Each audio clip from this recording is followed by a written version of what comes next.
With the arrival of the COVID-19 vaccine here in the U.S., there appears to be an end in sight to this pandemic, and with that, the promise of a much-needed vacation.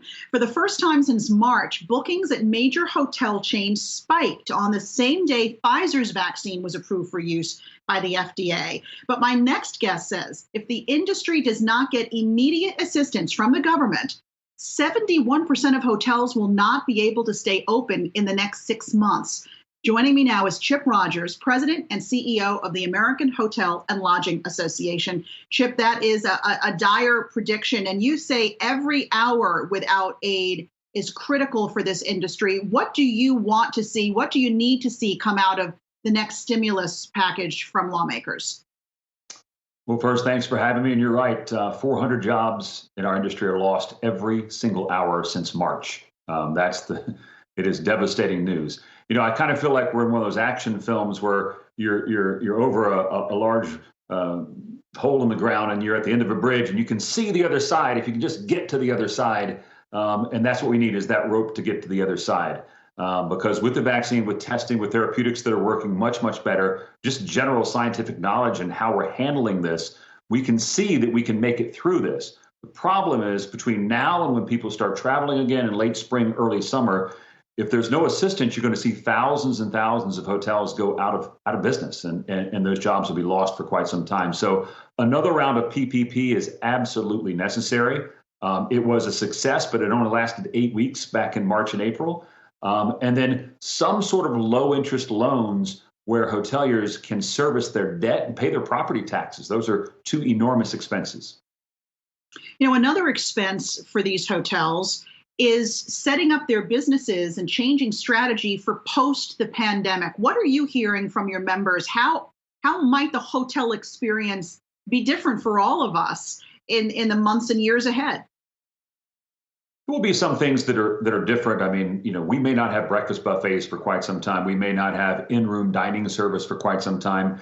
We will have a much greater reliance on digital for checking in, checking out, and any of the services that you need while you're there at your stay. You know, there may still continue to be a desire by many to wear a mask in public spaces for quite some time. But I think from an industry standpoint, when we look at what's going to get us back to normalcy, it's going to have to be business travel. You talked about the spike, and that spike of people planning vacations. We love that. We need that. But vacations alone, leisure travel alone, does not make the hotel industry. You've got to have business travel, and that's both a problem with the pandemic and a problem with economics. And some of these businesses feel like they can't afford to begin traveling again. And that's where we're going to have to see some change, some sort of stimulus package to get people on the road. But, you know, Chip, I wonder if business travel is ever going to come back to its pre-pandemic levels, because we've learned a lot of things in the past 10 months. And one of them is many of us can do our jobs remotely. And so the need to fly someplace and then stay in a hotel to, you know, get the deal done doesn't necessarily have to happen. So if that's a permanent change in the way we look at business travel, how might the hotel industry have to adapt to that?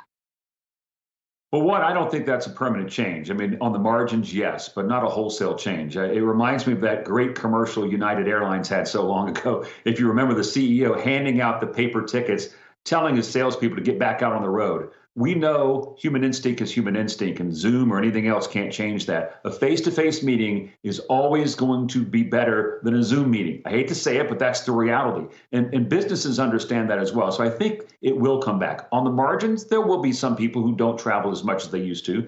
What we would like to see in our industry, though, is that bleisure type of guest that we started seeing in the last 5 years, someone who travels for business, but takes advantage kind of on the bookends of that business of being able to work remotely and go to a place that they would like to be and spend more time at. So, you know, we've seen bleisure happen over the summer for people that are working and enjoying those locations.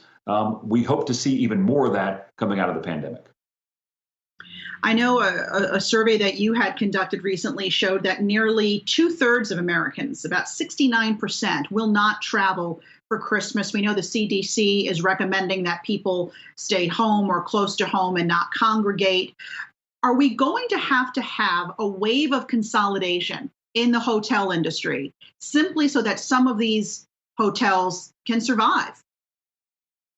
Well, keep in mind that our industry is really built on small business owners. You see that name at the top, that corporate name that everybody knows, the Hilton, the Hyatt, the Marriott, and IHG, Wyndham, all those companies at the top of the hotel, but it's usually a small business owner that actually owns the hotel.